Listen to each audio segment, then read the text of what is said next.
Hello and welcome to the Golf Lovers United podcast. I am Golf Love UK and this is Pro Golf Critic, and we are here to talk to you about all things golf. Jay, Jon Rahm, our singles individual champion. Tell me, how do you feel about that? Yeah, there's been a lot of controversy about this, about Rahm winning the season-long standings without actually winning a LIV tournament. However, I do have to say a couple of things that I think are very, very important. Jon Rahm, in terms of strokes gained numbers, he was number one on LIV this season, pretty much by far, like almost a half shot over Bryson. Waka was actually only third in that stat this year. So I just think that there's a lot of things. Look, people are going to be critical about LIV, everything that goes on in LIV that doesn't unless people have no argument against it, they are going to criticize LIV. It's fine. We're used to it. However, I think Rahm, look, he was so consistent throughout the year. He never finished lower than 11th. He had a 3 second place finish, actually 4 second place finishes. He lost in 2 playoffs. 6 top fives, I think it was. So it's like, look, Rahm had a great season. I think that it's important to reward consistency for sure. And I think, look, the points are the points. The points have been the same for 4 seasons, and nobody was complaining about the points before. We knew this was a possibility given the way that the points are broken down. And we had suggested a while ago that they tweak it. Except this is where we're at. So I mean, we're totally fine with it. It is what it is. Can they tweak the points? Should they tweak the points? Yes. I mean, we've been saying that since basically 2022. However, no, it is what it is. So a shout out to Rahm, and he won by the slightest margin.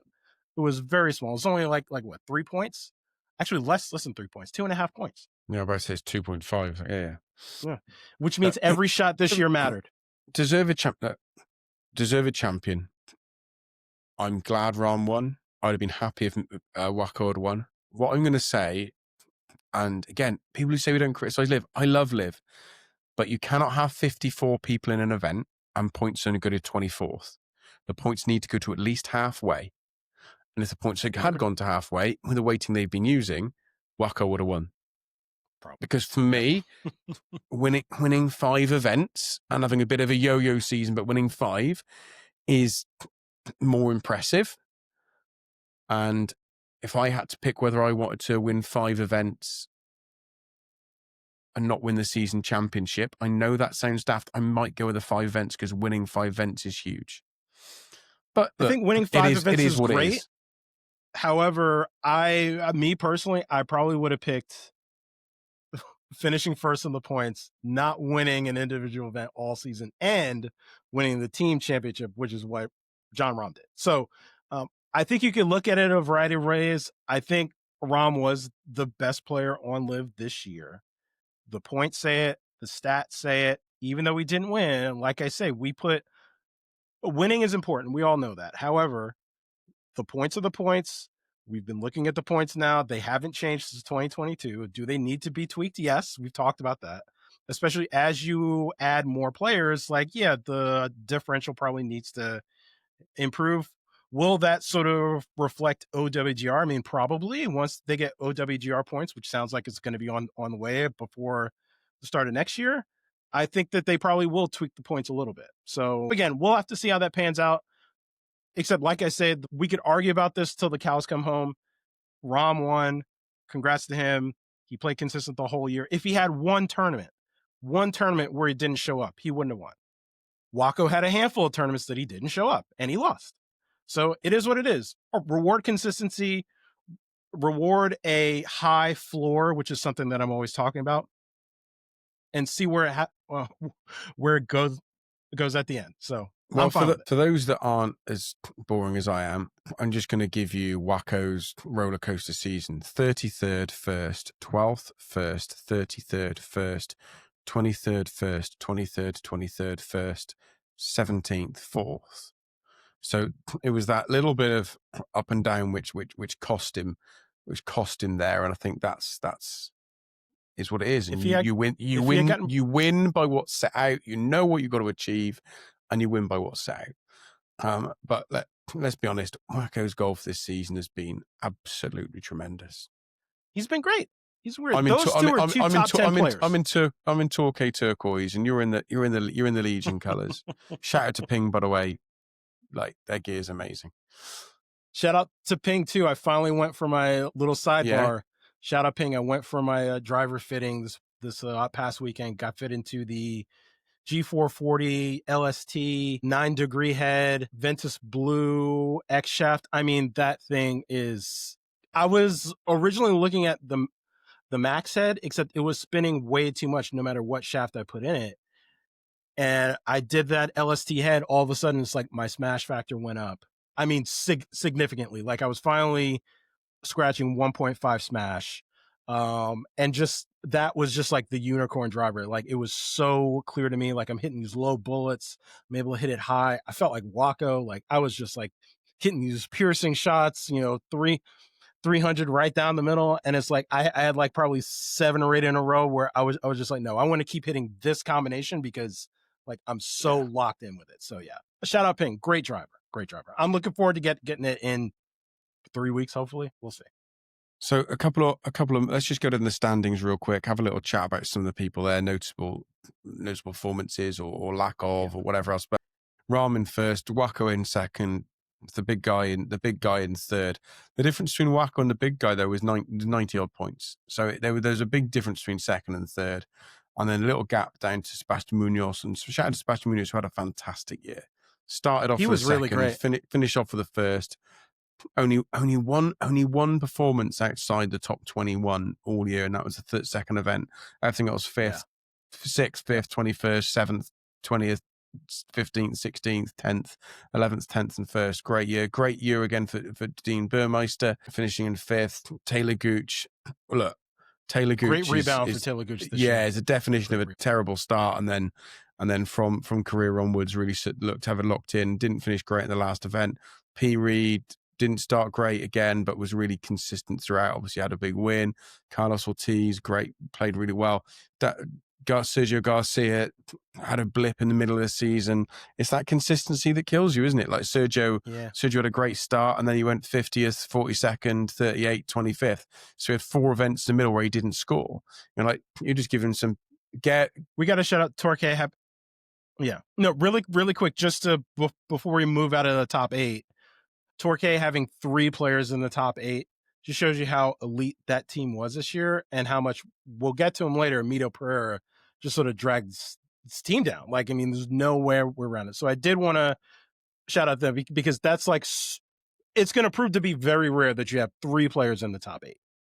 Yeah. And then, Sergio, that blip in the middle of the season, those 4 events where he didn't score. And if you take those 4 events and just give him some real scratchy basic points, he goes from 9th to 6th or 9th to 7th.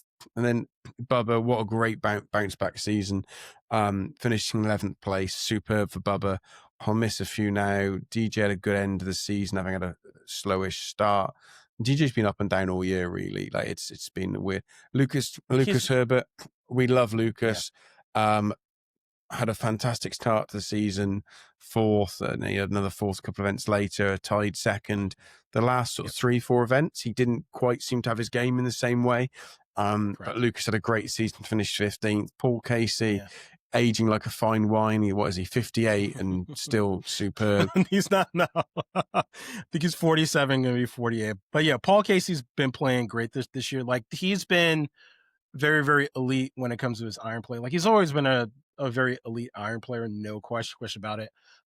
I want to talk about DJ though really quick. I think one of the things about DJ that I really liked about him this season was when we got towards the sort of final 7 events. Look, a lot of these guys had to play a lot of golf in a very short amount of time. Like DJ played 6 events in 7 weeks, going back to Valderrama and then the Open, and then JCB, then a brief break, and then this sort of stretch at the end where he had to play 3 in a row. Even though he had one little blip in there where he played poorly in at JCB, I think that was an outlier because he had another caddy and he was just kind of thrown out of rhythm. However, I think that consistency of him playing more, and I've heard Claude Harmon and a few people talk about it, I think this has really been a positive for him. It goes to show you that like DJ, I want to see him play more this offseason leading into next season, because I think that is going to elevate his floor.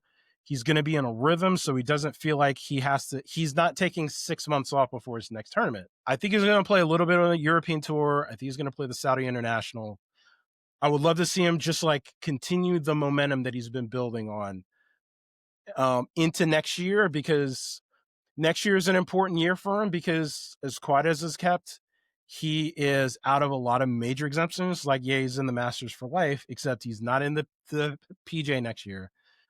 And he's also not in the British Open, aka Open Championship, next year as well. So he needs to play well. Like, I think he'll probably get some invites into those, but we need to see him continue his good play. I know he's due for a spike in performance here in his early 40s, because I did this deep dive about how a lot of players in their early 40s find this like overperforming spike in their performance at that age. Like, you go down the list of great players. Justin Rose is in the middle of that right now. Yeah.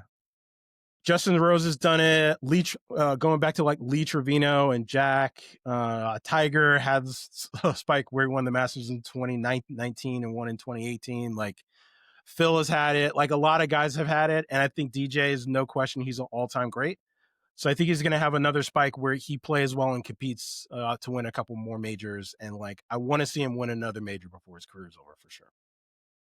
Obviously, you can't talk about everyone down the list, but Moronk started well, had a drop off, then obviously did well at JCB. I actually spoke to you and I and addressed some questions you asked in the media about his change in his game. Had a tied 7th and a tied 8th in his last 3 events. Cam Smith had a middling season for Cam. Roller coaster. Tom McKibben finishing 20th. Right, look, we love Tom, but Tom McKibben finished 20th whilst being 50th in putting. Like, if Tom McKibben cleaned up his putting, like Tom, I tried to do a little bit of maths, a little bit of stuff, whacking it into Chat GPT, which wasn't giving me the best computation of what I was trying to get Chat GPT to tell me. But like Tom McKibben, if he'd been sort of like half a putt better, like I think it was trying to tell me that if he'd been half a putt better, instead of finishing 28th, so 0.5 of a putt better, not half a putt, 0.5 of a putt better, he would have been 13th or 14th. So, like, Tom, great player. You'll clean that putt up. Great ball striker. Yeah. So, elite ball striker. Arguably top 10 ball striker on LIV already. Yeah. And great season for Phil. Superb season for Phil. Let's look at that. Like, Phil, rolling back the years, showing he's still a fantastic player. Should Phil be the one in a team? Probably not. But is Phil a phenomenal 2? Yeah. What a 2? Phil, we don't talk enough about Phil playing this like elite level of golf into his mid 50s. Like, we just don't. Like, I mean, he had a 3rd place finish early in the year. He's finished tied 4th. He had a 6th place. Like, I mean, and look, as quiet as is kept, this year, getting into the top 24 on LIV shows that you were playing very, very high level golf for the majority of the season, because there's a lot of good players. And I mean, a lot of good players that did not finish top 24 that are top 20, 30, 40 players in the world. So shout out to Phil. Like, I know he's been working really hard on his game. It'll be interesting to see what he does in the offseason, because as much as I want some people to play more, like, I don't necessarily need to see Phil play more, because he's, 55. And like, I want him to do whatever he feels like he needs to do to play elite golf going into next year, because I know he is going to win a LIV event before it's over.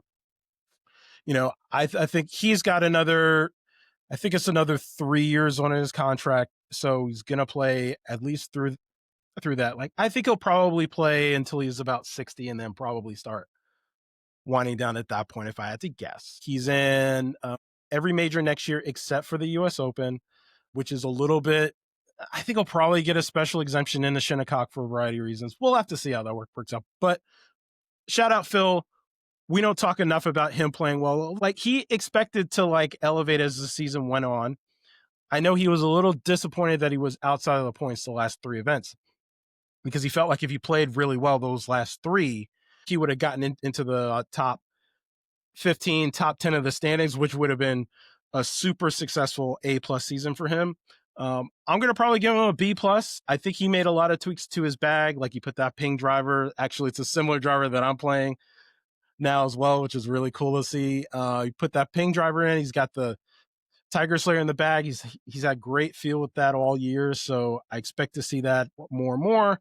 And yeah, so yeah, shout out Phil. I know he wanted the high flyers to do a little bit better this year. We're going to talk about Andy Ogletree a little bit and him getting relegated, and Brendan Steele, who didn't really play his best golf this year. But I expect the high flyers to probably make an upgrade in this offseason. And maybe that sort of shifts Phil down to the 2, takes a little bit of pressure off of him, frees him up a little bit more. And again, I think next year we're going to see Phil win a live event one in the next 2 years. I feel very, very confident about that for sure. And we're going to see him spike in a couple majors too. So if Tom Watson can finish second in the Open at 59, there's no doubt in my mind Phil could do it too. No, I'd love to see Phil do it. And also, he's always going to contend at the Masters because he knows Augusta at the back of his hand. Not criticising, I'm just saying, not the season that either Louis or Brooks would have wanted, being in 30 or 31st. You'd expect to see them both in the top 24. Kazuma is either feast or famine. The guy didn't play the first 5 games due to injury. The first 5 events due to injury, still got 43 points, and he's either feast or famine. He's either scoring really high or he's finishing tied 40th. We can't skip over Tyrrell Hatton too. Tyrrell Hatton finishing in the open zone is kind of a shock to me because Tyrrell Hatton's been playing pretty well most of the season, but there were just a few events where he was outside of the points. Except Tyrrell Hatton's been a top actually in the OWGR, he's been top 15, top 20 in the world. So, and that's without getting any points. So for him to be in the open zone was a little bit of a surprise, except there's been some things going on behind the scenes that have probably impacted his game a little bit. We sort of talked about a little bit on this podcast, but yeah, I think that was a surprise. I expect him to rebound next year when some of this contract stuff is resolved, and then we'll have to see what happens from there. But yeah, that was a little bit of a surprise to see. Then we've got Ballester come in late, managed to secure. He was never going to be relegated anyway because the relegation rules are those that played X amount of games, X amount of events this season. So even if he'd finished DFL, he was still going to be in. But to get 39 points from 6 events is superb. Impressive. Really impressive. That's second place. Ben Campbell earned that spot. Ben Campbell earned that spot from the Asian Tour, took it with ran with it with both hands, and has kept his place on LIV. Whether he'll be brought back or not by the Range Goats, left to be seen. If there's an expansion team, to go into an expansion team. I'm not casting aspersions. I'm just saying Ben Campbell might or might not be the Range Goats. But well done to Ben. You played your way on. You've kept your place. Do you get re-signed? Do you whatever? I don't know. But I'm just saying well done from Ben Campbell. Matt, then into some of the more disappointing performances. Matt Jones didn't have the year you'd have wanted, and often was the person. Look, Jones is a great bloke, but we have to be honest. Often was the person costing them the points in the Ripper team. He did have an amazing 4th place finish in Valderrama. Played really, really well, but he then had 3 finishes in the 40s. Jason Kokrak didn't have the season he would have wanted. Matty Wolf plagued by injuries. Then into a couple of players that, even though they've kept their place by not being relegated, would you be surprised if Danny Lee didn't get brought back? Contract's over. They can bring him back if he wants. Would you be surprised if Danny Lee got brought? As a better question, what would surprise you more? Danny Lee being on the Ironheads next year or not being on the Ironheads? It's a tricky one because look, we haven't got to him yet, but we also have Yubin Zhang who's been relegated. So, and look, we all know the Ironheads need help for sure. They need to bring in at least one player. And look, we also have to say these guys, they have an opportunity to sort of earn their way back for sure, like through the promotions and through the Asian Tour International Series. But Danny's technically earned his place to stay if a team wants him. So I'm going to put your feet to the fire. Do you think he will or will not be on Ironheads next season? If I had to put money on it, I'd say that he wouldn't be back on the Ironheads. Okay, just because knowing some of the players that are out there that would want to be a part of LIV, I think that there are some upgrades out there. Now, the other question is, I mean, financially, can they make bringing 2 guys in work? That's the thing that I'm not entirely sure of.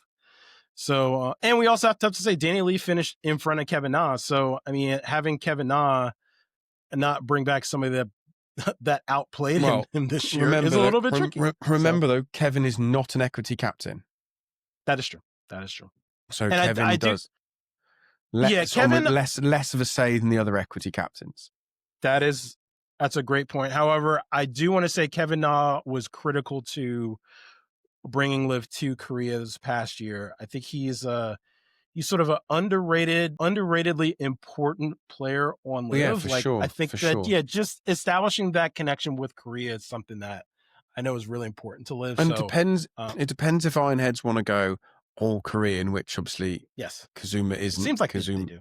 Well, Kazuma's Japanese, right? Because Kazuma's Japanese. That is true. So it depends whether they want to go 2 Koreans and 2 Japanese, whether they want to be all Korean or mainly Korean. Like there's some decisions being made there around the regionality of that team. Brendan Steele, look, I like Brendan, nice guy, has had a couple, one last year, but here we are. Here's the question for you again: is Brendan on High Flyers next year or not on High Flyers next year? I think he's on the High Flyers next year for a couple of reasons. One, we've already talked about it. He won on LIV last year. I think that needs to be acknowledged. I think Phil saw a lot in him this year. And look, I think one of the big things is you have Brendan Steele that returns a little bit to form next year as your 4th. That elevates the High Flyers. Like the High Flyers' problem was they had 2 guys 45th or lower in the standings, and you just can't have that if you're going to have a team that's actually competitive. So, well, as we spoke about in the last podcast, the difference between the Crushers and a few other teams and these teams on the bottom is the Crushers don't have a 4th. We discussed that. Not one of their players what you call a fourth player.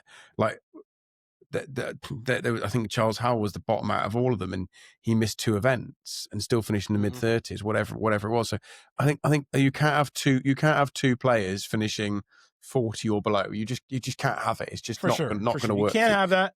You can't have that. However, we have to remember Brendan Steele finished in the lock zone last year. He won.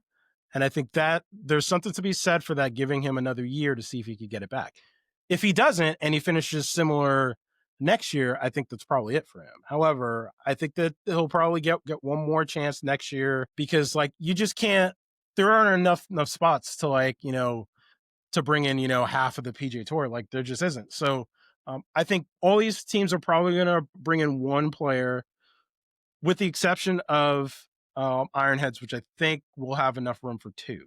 So we'll have to see again how it plays out. There's just a lot of variables right now. So it's a lot of things that we could potentially project, except there's so many things that are going to happen the next few months that I'm really excited to sort of see how it plays out.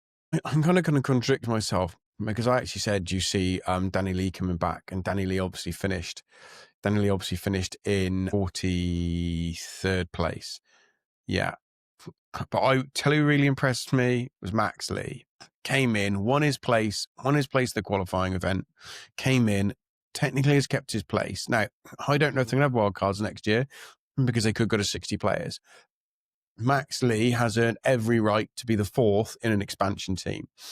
And I would rather see Max Lee come back than Danny Lee, who's had a couple of down years. Max Lee's had 1 year. Let's give him another go.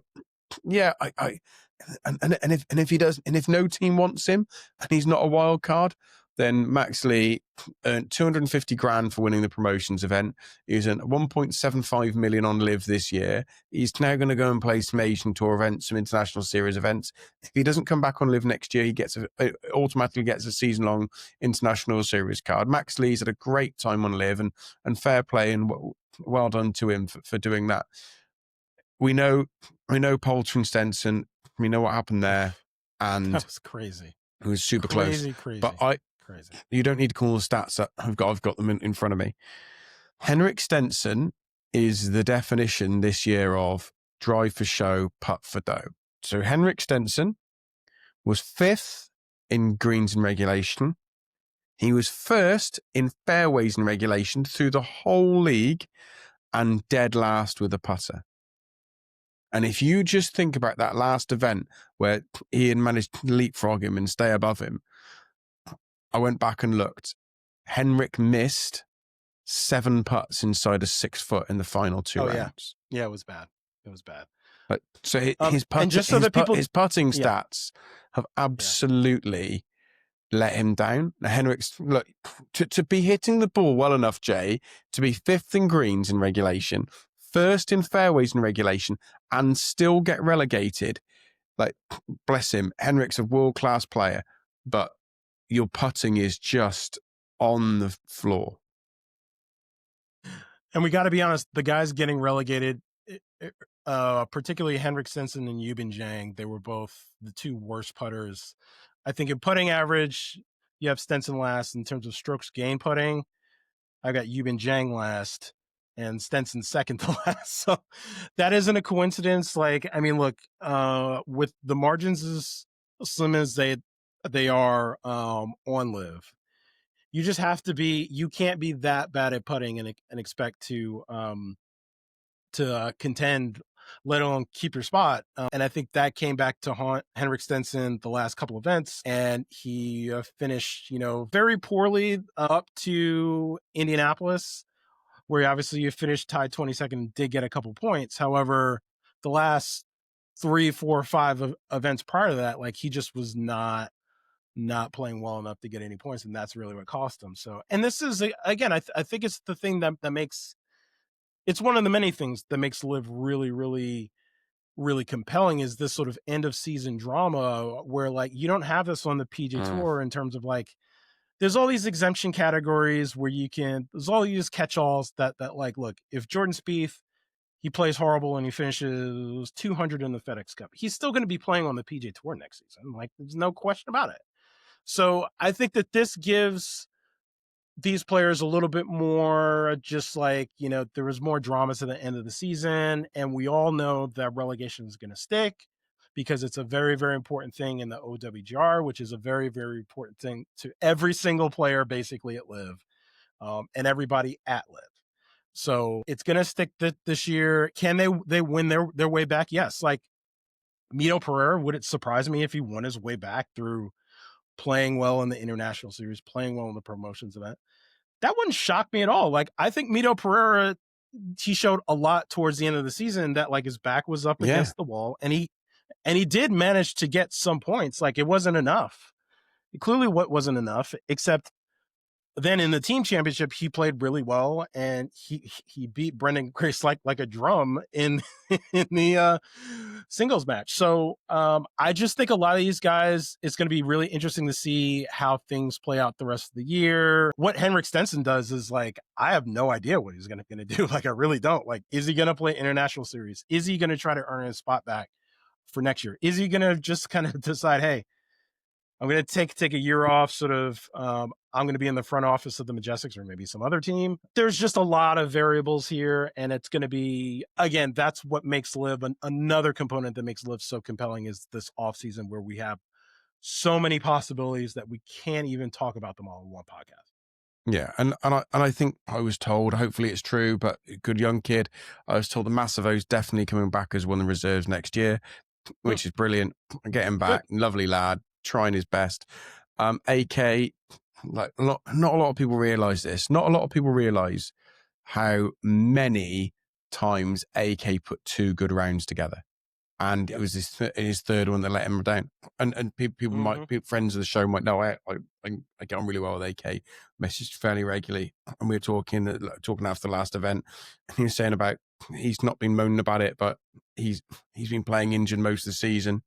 The last 3 events, he was having to take double dosage of blood thinners so that he could actually get on the plane and fly. Like, he's been suffering with some health issues and bad back and bad neck. And you could see that, like, he was getting worked on horrifically, like massage therapists back there helping, working on him. And then the next day, Chicago, he shot the tied low round for tied low round for second and third round combined. Shot an 8 over or 9 over day 1, and then shot the tied lowest round for day 2, day 3 combined. So I'm glad the AK experiment happened. I would love nothing more, Jay, than AK to go to that qualifying event and qualify again. I would love nothing more. I'd love to see him back. Lovely person, great fun. I'd love to see it. Yeah, the only thing I'm concerned about with him is obviously the health concerns and all that. Like I want him to get Get that him fit. straightened out. Yeah. Get fit. And as much as I want to kind of see him play like Asian Tour and like other events outside of LIV to like help get his game back, it's hard to do that when you're physically not you're not all there. So it's like I need him to just kind of figure out what's going to work when it comes to his health, how much he needs to play, balancing that with competitive golf. I think all that stuff is really, really important. And I think it's going to be really interesting just to kind of see the future of AK. I mean, he's certainly not getting any younger. You know, he's And turning you've 40 got this year. So yeah. you've got to scope it out. And talking about scopes, the best rangefinder in the market is ShotScope. So if you want a rangefinder, the best rangefinder you can get, go to shotscope.com and at checkout put in Golf Lover and you'll get 15% off. Should we let that hang there? I felt that was seamless. I felt that was seamless, mate. No, it was great timing. Great timing. Yeah. So yeah, shout out ShotScope, great rangefinder. I use it every tournament. Yeah, again, I have to turn the slope off, but that slope really helps me prepare for tournaments too, because a lot of times you don't know exactly how far uphill and downhill shots are, and that's really, really helped for sure. So shout out to them. Freddie Ketterup, bless him. He wasn't there for him all year. He was pretty low. He was really low in putting, really low in scrambling, really low in GIR. Like things just weren't good for him all season. We got to be honest. We got to be honest about sneaky bad putter, by the way. Also, Wacko did not have a good season with a putter. Yeah, like yeah. Except he was really. I know the rest of it was brilliant, but it's just it's just one of those things. I remember, folks. The reason Jay and I got slightly differing stats. He's going off data golf. I'm going off LIV Golf stats. They calculate them in a slightly different way, which means we're there or thereabouts, but we'll have some slight differences in what we're saying. People going, why is Ben saying one thing and Jay saying another? We're using two different stat sources to talk about it. And as a statistician, I trust the strokes gain numbers way more than I do traditional stats for a variety of reasons. Maybe I'll do a post about that at some point. Please do, but please definitely don't tag me in it. But Wacko was top 15 in strokes gained putting, so he was fine. However, Freddie, but he was top 15 in strokes gained, but in average putts per hole, he was 29th. That's why you can't use that as yeah.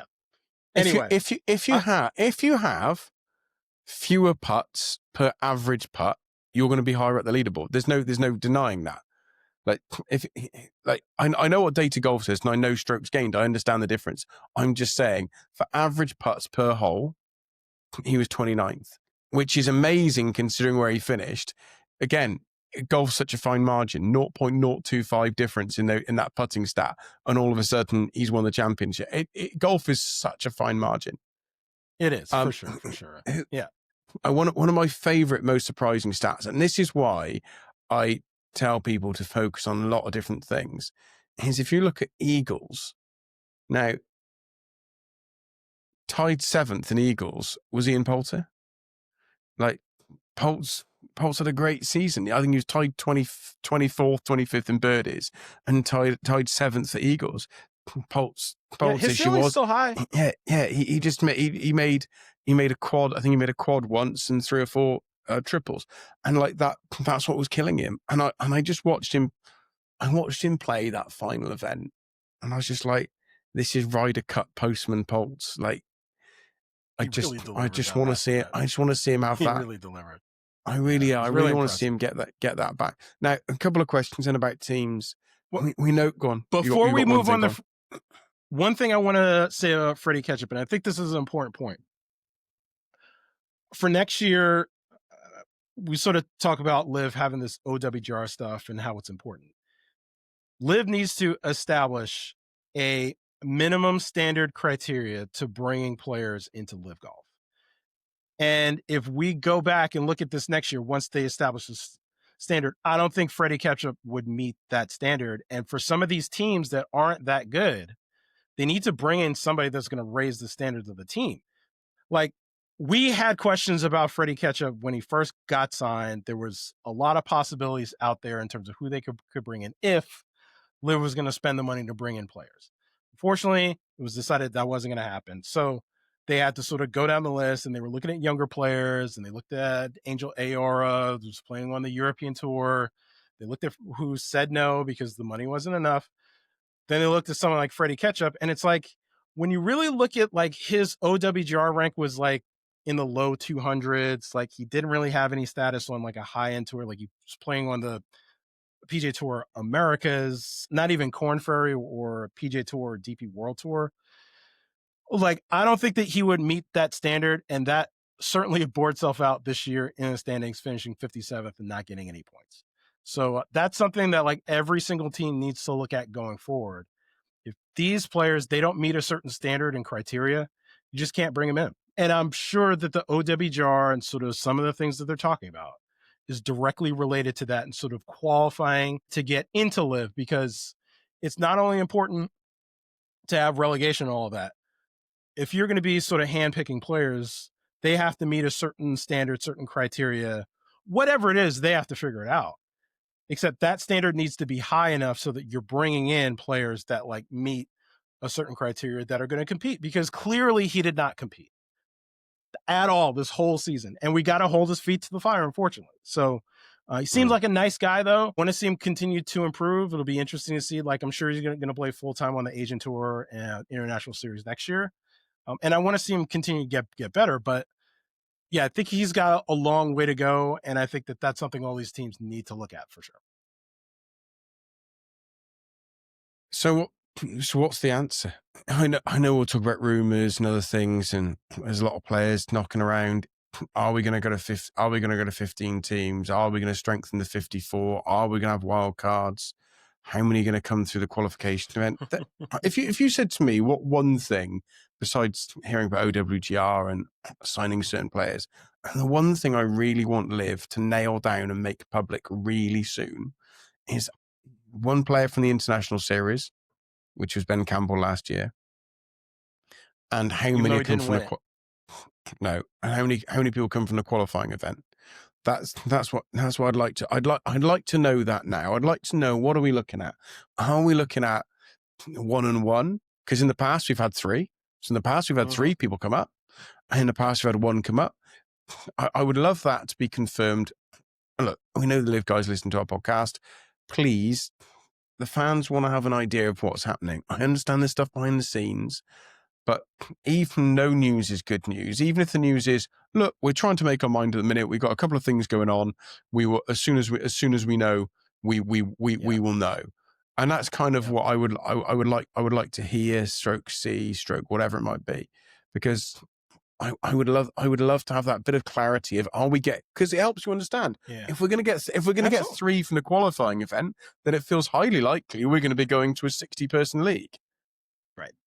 Yeah, but the problem is, if that hasn't been sorted out, it's hard to, like, there's like, all this is part of the same puzzle. So it's like, they have to nail down this stuff. Like, they have to nail down how many players they're going to have for next year. Like, that's like priority 1 is they have to figure out, okay, are we going to 60 players next year?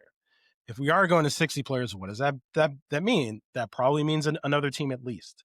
That probably means a team full of qualifiers too, because again, you talk about OWGR, there's all these little components that they're trying to tweak, they're trying to figure out what's going to be the best way to go moving forward.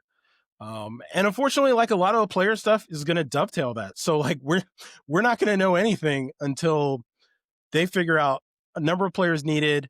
Then, because if it's 60, I've sort of calculated they're basically going to need like 12 to 15 11, new players. 12, yeah. Yep. So, and then adding in, I think there's going to be 2 or 3 spots in the open zone that probably open up. So then we're getting into 15 to 18 players at that point. So like, they need to figure out, okay, do we have enough players that are going to meet a minimum standard to sort of get in here? Are we going to want to spend that kind of money this year? Sounds like yes. So, although how much that is a whole nother story.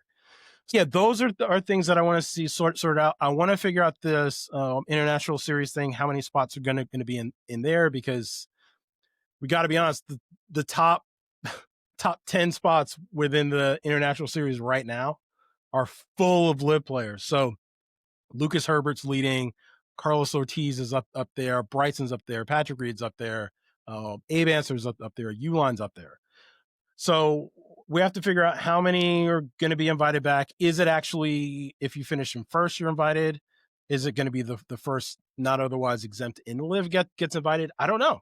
Those are things that we need to figure out, and we need to start propagating that like as soon as possible, because I expected to have that earlier this year. We haven't had it.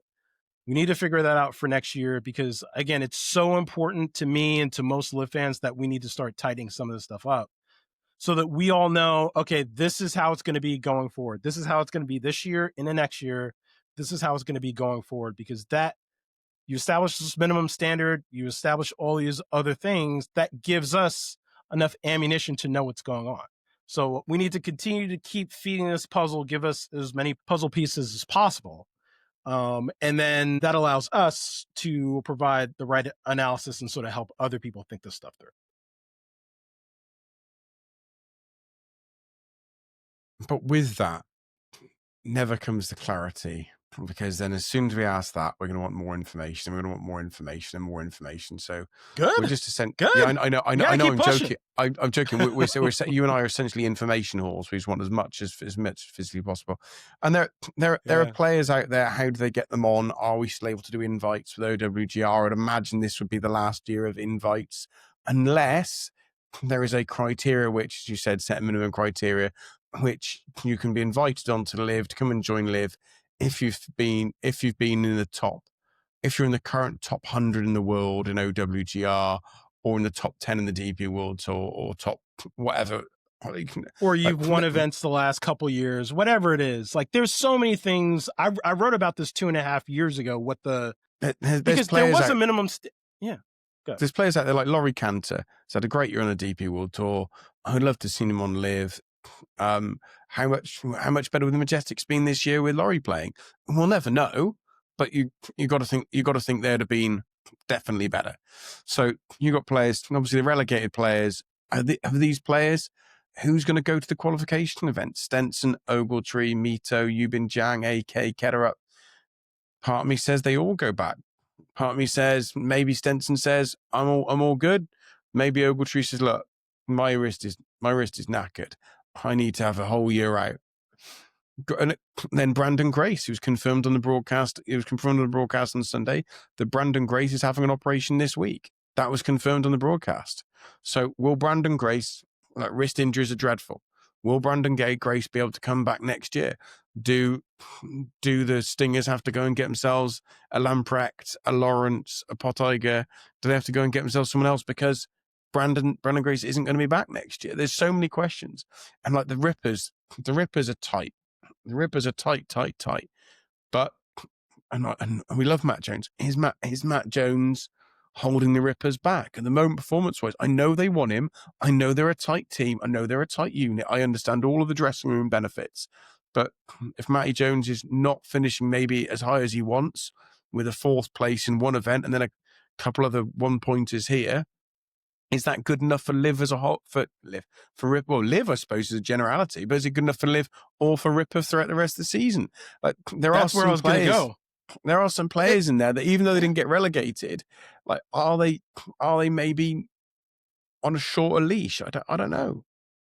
Like, if I'm some of these other teams that aren't that good, if I bring, like the Ironheads, for example, if I bring in Matt Jones to be my 4th, like, all of a sudden, that's a huge upgrade for them. Like, he would be basically like their number 2 player this year. So like, there's a lot of possibilities out there. Like, and I think this is one of the things we need to sort of get out of is that, like, oh, if you're Australian, you have to play for Ripper.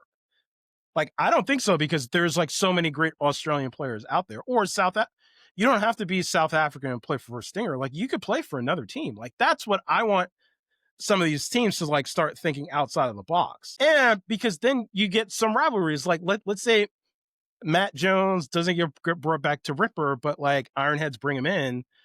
then all of a sudden he has a point to prove against the Rippers. Like, I mean, that's something that could be compelling too. So I think that there's a lot of possibilities out there, and some of these guys that are maybe the weakest link on some of these other top teams, they could be brought in, and they could be a 3 or a 4 on like one of these lower teams, and all of a sudden lift that team up. So there's a lot of possibilities up there for sure. We will continue to talk about this throughout the rest of the year. Like, this isn't going to be resolved until probably January, if I had to guess. So just because there's so many moving parts between promotions and international series doesn't end until December. Promotions is in December. A lot of this stuff is not going to be sorted out until then. Yeah, and it's going to be so difficult to work it all out until we know the two things we need to know. Is it going to be 60 players? How many are coming out of the qualification event?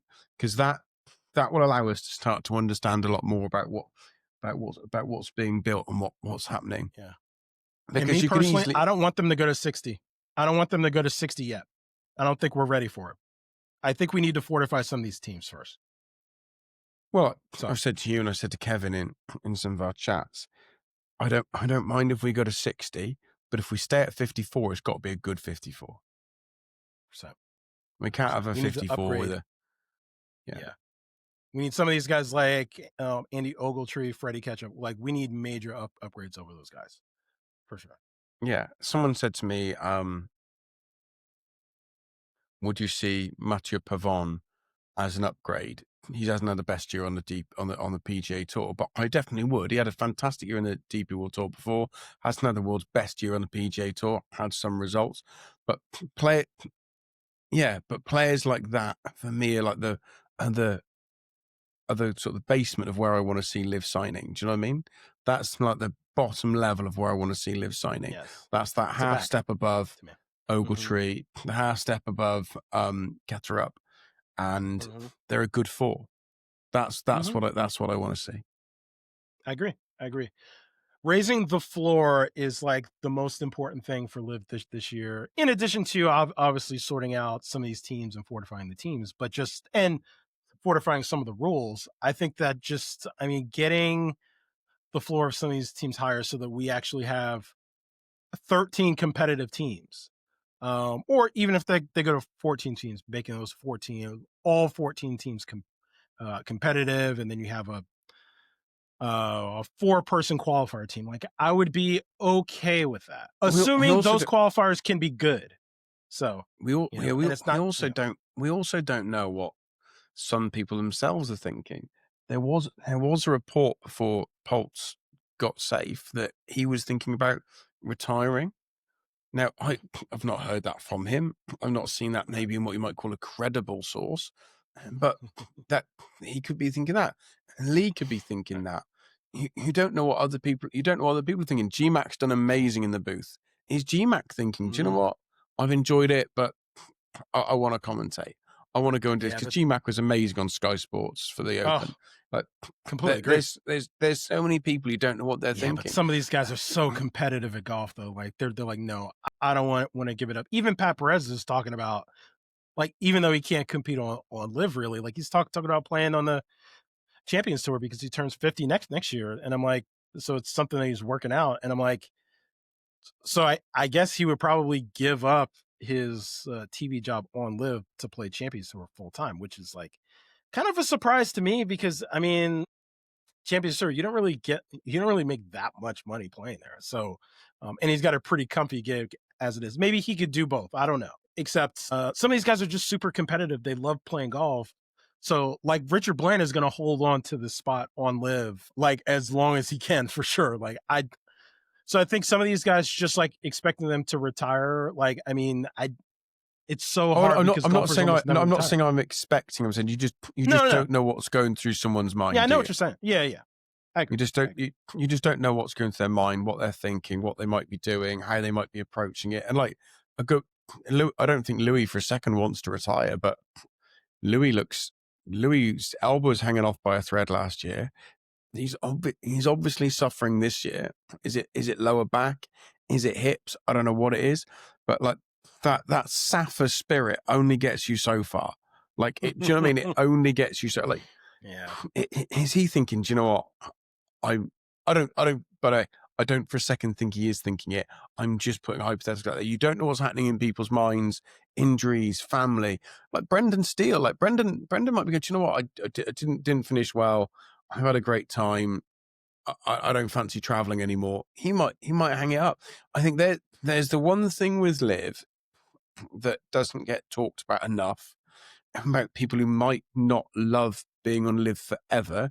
There is a lot of traveling, and if you are saying, do you know what? Don't get me wrong. They're flying first class. They're flying in private jets.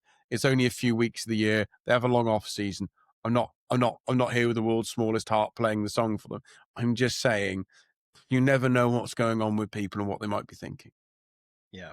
And there's a lot of players that have, a fair amount of questions. And like, one thing I've always said about some of these guys is that, like, I mean, some of these guys have earned the right to just like take a year off too. Like someone like, I hate to say this, but maybe even someone like Brooks, who's obviously had a lot of injuries. He's had a lot of stuff going on. He's got a new family, all this stuff. Like, I mean, would it like absolutely shock me if he decided, look, once my contract is up, I'm going to take a year off, maybe play in a couple majors, whatever we want to do. Would that shock me? No. Do I think he's going to do that? No. Except a lot of these guys, like, Scotty Scheffler's even sort of talk about a little bit, like he might, the PGA Tour would definitely be better off if Scotty Scheffler took off a year, but be way more competitive for sure. Except some of these guys, like, I just think that taking a little bit of time off, there's nothing to be ashamed of.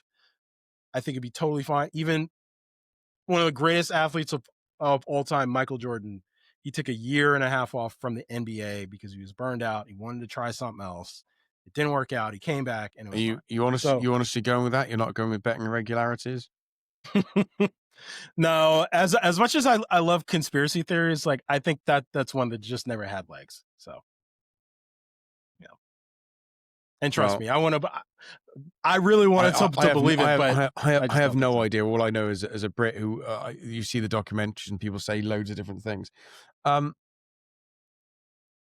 the Majestics is the one. The Majestics are the one that really puzzles me the most team wise. Poulter, Westwood, Horsefield. They could add Hatton, give him equity, bring him in. You could argue they might still need a little bit of strengthening. What's going on there? Is it okay? Like, you're not going to get rid of Lee and Ian. If they are still playing, they're going to be part of it. Is Sam's their best player at the moment? Does he go somewhere else? Yeah, There's so much around the Majestics and the yeah, cliques that interest me. But yeah, all of it, Jay, hinges on, is there another team coming? Because yes, if 100%. another team's coming, Yeah, weirdly, that really helps moving people around and creating ownership and creating this, that, and the other. Because yeah. like And that's there's where the players in big the money is. That's where the big yeah, money is too. and there's players in the PGA Tour that I think would be fantastic live personalities, like Bobby McIntyre. Like, would be a fantastic personality if he came to live. Like he's just kind of made for it with that Even Colin ebullience of like, Morikawa. I've been saying yeah, Colin Morikawa. Like, I think we haven't seen the best of Colin Morikawa. Like, we've started scratching the surface a little bit this past year, but like, he's just like, he's been forced to be so corporate on the PGA Tour, and it's like, if he was in an environment that wasn't quite like that, I think we would see more from him. So, and again, there's all sorts of stuff going on with the TaylorMade stuff in the background that hasn't been resolved yet. Once I hear something, I will certainly post about it. I don't expect that to be resolved until the end of the year, if that. So, and if that does go a certain way, there might be some TaylorMade players that may find themselves on LIV Golf, particularly some Ryder Cup players that play TaylorMade as well, could find themselves on LIV very, very quickly. well, So, look, yeah, we'll have to see. no spoilers because it's just common sense. If TaylorMade ownership changes and goes to two of the three groups that are looking at it, then they will want a team on live. So, I don't know if that's 100%. breaking news for anybody, but if you've not been Shouldn't be. paying attention, go have a look at some of Jay's posts on Twitter. I'm not calling it X, never will do. Have a look at Jay's Search posts on TaylorMade in Twitter. my post. Yeah. And Yeah. there are two of the three parties who are lined up to buy TaylorMade will definitely want there to be a TaylorMade team on live. There's a TaylorMade team on live. I'm not saying Tommy Fleetwood. As in he's coming. I'm just saying players like Tommy who are tailor-made would then have the door opened more easily for them. It would be a frictionless door to walk through to go and be part of the tailor-made team. Colin, part of the you could have team tailor-made with Tommy and Colin, and then also Rams, 2 players in the top 100 to 150 in the world with Tommy and with Colin makes a fantastic team. So you've got this extra team is really the crux of everything, because we know the names that we've been told. I've got all 4 of them on my screen now. I've got where 3 of them fit. I don't know where the 4th one fits that we have spoken about before, because the team that we think they would go to is already full. So the team that's already full, where does one of those 4 players go? Which one of those 4 players is it? Well, you could argue they could go to the cliques who've got a space, but they go to the cliques. That's where one of the other names we've been told is going into. They've now got 4. Does it make then sense for Blandy to move over to an English team? Is an English team that much stronger than Majestics with Poltz, Wester, Hallfield, Blandy? I don't feel you've got enough firepower. There's so much to be done. And until we know if a team is being added or not, we just don't know what's going on. That's the 100%. crux of it. So what we've basically 100%. done for an hour is explain to you that we don't know. But I'm glad you've listened to 58 minutes of Jay and I telling you we don't know. But hopefully that is well, really we do know. We will start. You. Yes. Like this is, and the thing is, we don't know. Like I promise you guys, no one knows specifically what the next 4 or 5 months are going to hold. Like there are people working on this for sure, except even they have an idea. They have a picture of what they want. Is the reality going to match that picture exactly? Probably not. So that's like the extra wrinkle in this. Like, trust me, if we knew exactly how this was going to play out, we would pretty much game plan it and sort of game it out for you guys now. It's a lot of variables that are still out there. We will be working very hard the next few months to figure it out. Until then, stay tuned. We will certainly give you guys as much information as we have, as much as we're allowed to say, and figure it out from there. So stay tuned, keep in touch, and we will definitely continue feeding as much information as possible to help you guys put the pieces of the puzzle together, because that's like half of the fun in all this, is trying to put the pieces of the puzzle together yourself and see if that matches up with reality. It's so much fun. And I just don't think that anyone knows. Like, the one thing that makes so much sense to me, if you're going to do an expansion team, go and get Victor, Rasmus, Nikolai, and what's Pedersen? You're going to have 4 young Scandies in a team. Call them the Vikings. Instant team there. Neargard Pedersen. Yeah. Just Jay, you up. There's a 4-person team. Go and put that team together. 4 young, good-looking Scandi lads. Just, you can market the shit around the Vikings. It's absolute marketing heaven. Like, there's that makes sense. Add team tailor-made with Colin and Fleetwood.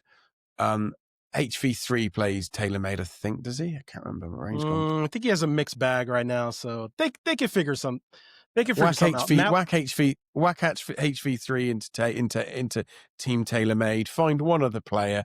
And you've got Matt Wolf has been big on TaylorMade his whole career, even though he's off. He's playing Ping Woods.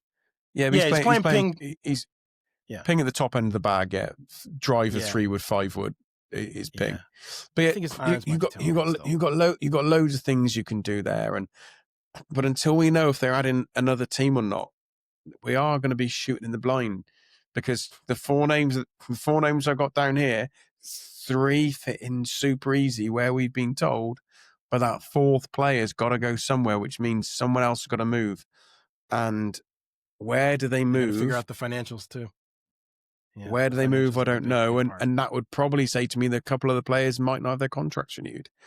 Anyway, ladies and gentlemen, it's been a pleasure. I've got to go home and have some dinner. It is not that late compared to normal. Well, I'm normally doing these at like 11 o'clock at night. So the fact it's 14 minutes past 7 is an absolute light. I'm in London all day tomorrow, and hope you all have a lovely week, and we will speak to you soon. Take care.